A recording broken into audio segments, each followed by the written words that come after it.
You might have stumbled across those unsettling courtroom clips, the ones that went viral. Yeah, I think a lot of people saw those. But trust me, they only really scratched the surface of this truly bizarre and frankly disturbing case. Absolutely. So today, we're going to take a deep dive into the full story behind the interrogation of this teenager who insisted, absolutely insisted, she wasn't the person everyone knew her to be. Exactly. We're unpacking all the information surrounding the August 2013 murder of Uni Hoy in Aurora, Colorado, and specifically the interrogation of her 18-year-old stepdaughter, Isabella Guzman. Right. You shared this material with us, and it seemed like people were really curious about what was going on beyond just those sensational headlines. I can only. So our mission here is to kind of pull out those crucial insights and, well, try to understand the why behind what seems like a completely incomprehensible act. And we've got detailed accounts of the interrogation itself, right? We do. Excerpts that paint a picture of a truly strange encounter. Okay, so the central question for our deep dive today, the thing we're really trying to get at for you listening, is this. What can we learn from this interrogation? Specifically about that chasm that can exist between how we see reality and someone else's internal world. And the huge challenge, really, of understanding a mind that seems totally detached from a horrific act it's accused of. Yeah. Okay, let's get into it. So the evening of August 28th, 2013, it started off, pretty normally. Uni Hoy came home, brought dinner for her husband, Ryan. Pretty mundane stuff. Totally. But then, incredibly quickly, the evening just takes this terrifying turn. Ryan hears violent pounding sounds, and his wife's horrifying screams for help. Just awful. He immediately rushes upstairs, right, to the bathroom door, only to find it locked. Locked. And despite trying desperately to break it down, calling 911 at the same time, it was obvious someone was on the other side, preventing him from getting in. Holding the door shut, and then the screams just stopped, abruptly, and he saw something. Well, truly chilling. Yeah, blood seeping out from under the door. Can you even imagine? No. Finally, the door gives way, or he gets it open, and the scene it's unimaginable.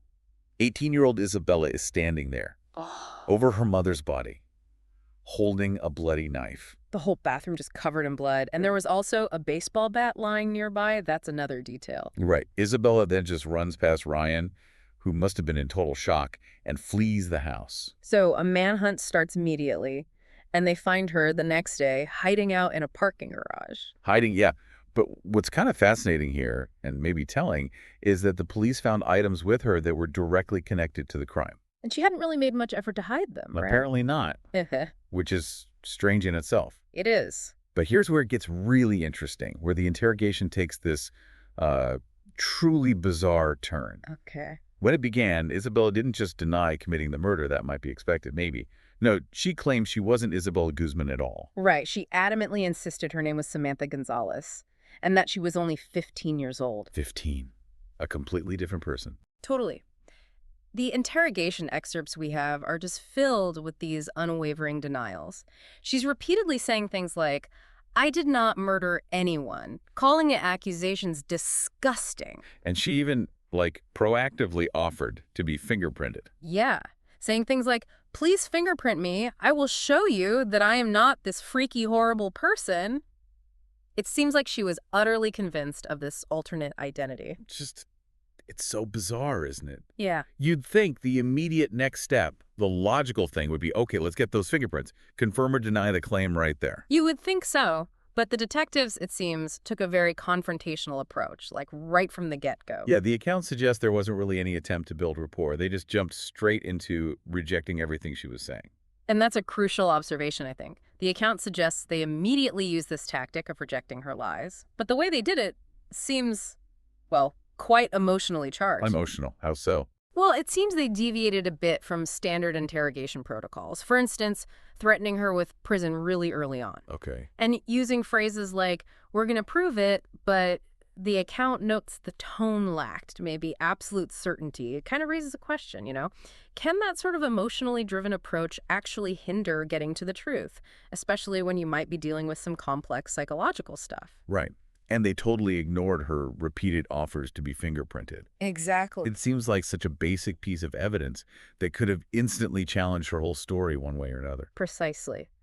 You do wonder if their focus on the idea she was just lying maybe blinded them to something potentially much bigger going on underneath. Like maybe their own emotional reaction to this horrific crime kind of clouded their judgment. It's possible. Maybe it led them away from more standard investigative techniques in those first crucial moments. It's hard to say for sure, but it looks odd. Definitely odd. Hmm. And throughout this whole interrogation, Isabella's behavior was apparently just as unsettling as her claims about who she was. Yeah, the account mentions her affect, her emotional expression was often very flat, like a noticeable lack of outward emotion you'd expect. Not always flat. Oh, that's the thing.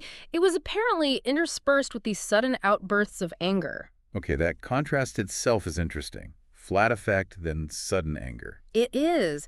And as the source material touches on, that kind of presentation, that swing, can sometimes be seen in people with certain mental health conditions. Schizophrenia is mentioned as one possibility where emotional processing gets really disrupted. Right. And she also kept mentioning her boyfriend, didn't she? Gabriel Adams. Yes, repeatedly.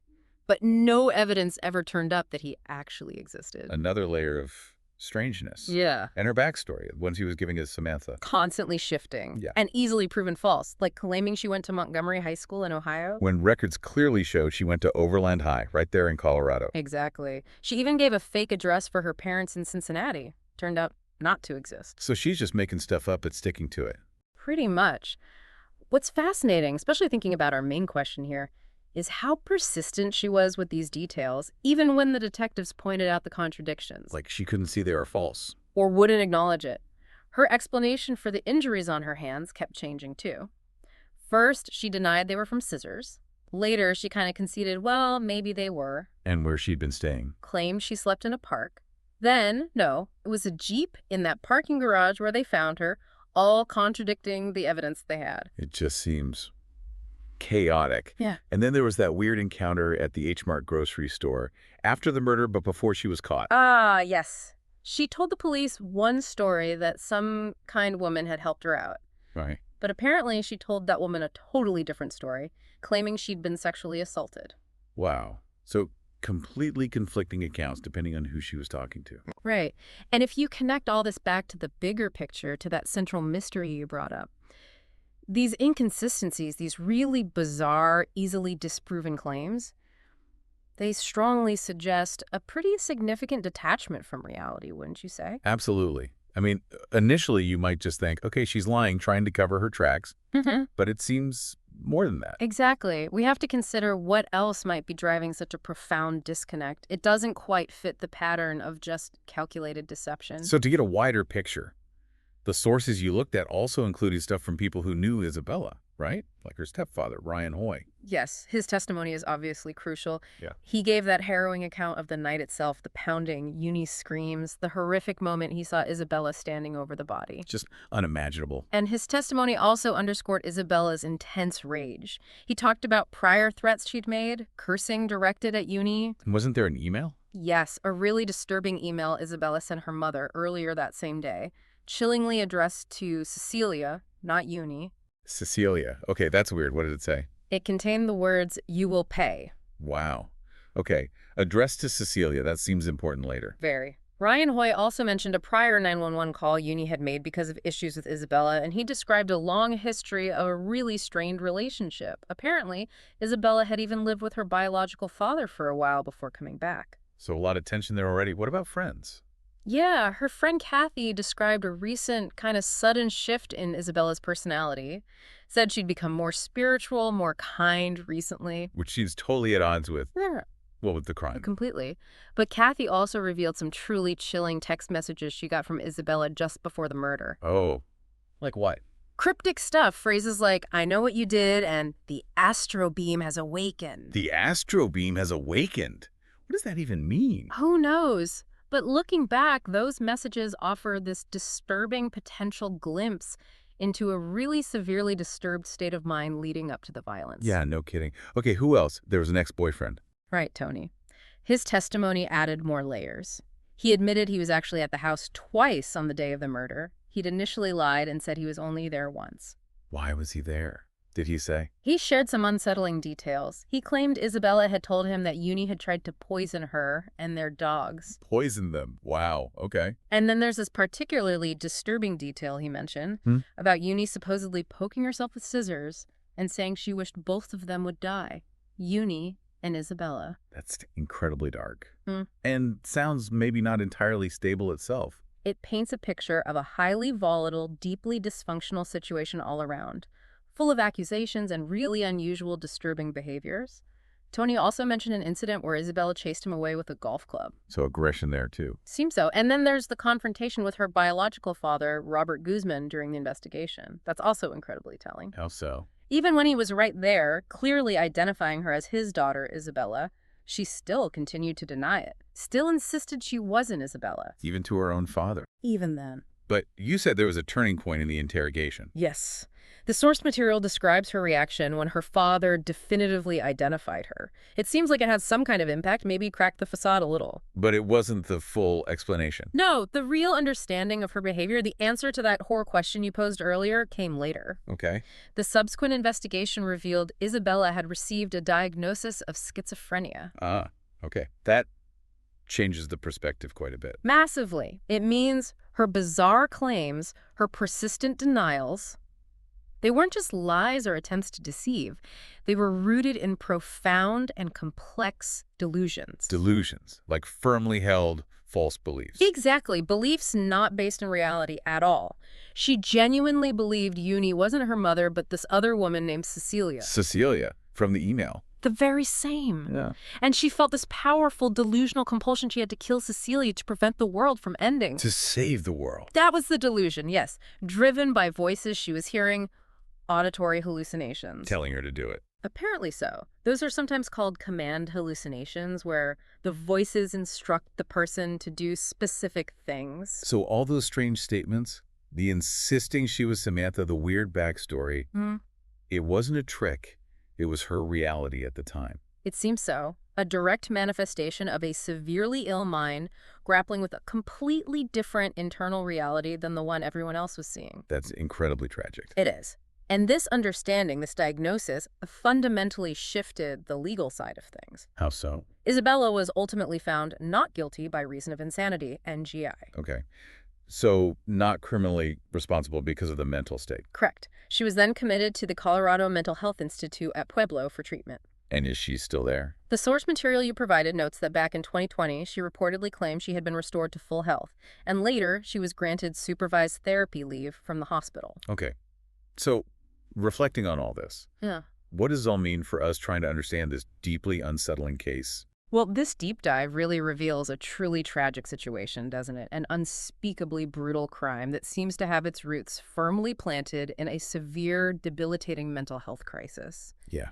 And the interrogation itself, looking back at it now through this lens, becomes such a critical piece. It starkly highlights the huge challenges involved when you're interacting with someone experiencing profound delusions. Like standard police techniques might just not work. Not only might they not work, but they could potentially be counterproductive. The detectives' emotionally charged responses, the deviations from maybe standard protocol, they really underscore this difficulty. It makes you think how vital it is to approach situations like this differently, maybe with a framework that considers mental illness right from the start. Exactly. It needs a different approach, one prioritizing understanding the potential impact of severe mental illness on perception and behavior. So, listeners can probably see now how that initial perception may be a straightforward case of, teenage violence, the kind that grabs headlines, just completely unravels. It really does. It becomes something far more complex, far more disturbing, honestly. And those inconsistencies in Isabella's story, the things that first looked like just blatant, almost unbelievable lies. They take on a completely different and frankly heartbreaking meaning when you view them through the lens of her schizophrenia diagnosis. Yeah. It really leaves us grappling with some incredibly difficult questions, doesn't it? Yeah. About responsibility, about mental illness, about how our justice system handles these things. Absolutely. How do you reconcile the horrific nature of a crime like this with the understanding that the person who did it might have been living in such a profoundly altered reality that they weren't fully in control? It's tough. What does this tell us about our ability, really, to truly understand the motivations behind violence when someone's grasp on reality is just Mhm. so fundamentally broken? It suggests limitations, maybe, Yeah. limits to our understanding based on a shared sense of reality, which isn't always shared. Definitely something to think about. We really hope this deep dive, exploring all these different angles from the sources, has given you, our listeners, a more nuanced, maybe more human understanding of what, on the surface, just looks like a shocking, inexplicable crime. We'd encourage you to reflect on the complexities here. Maybe even explore topics like schizophrenia or forensic psychology further if this sparked your interest. There's a lot more to understand about these intersections of mental health and the law.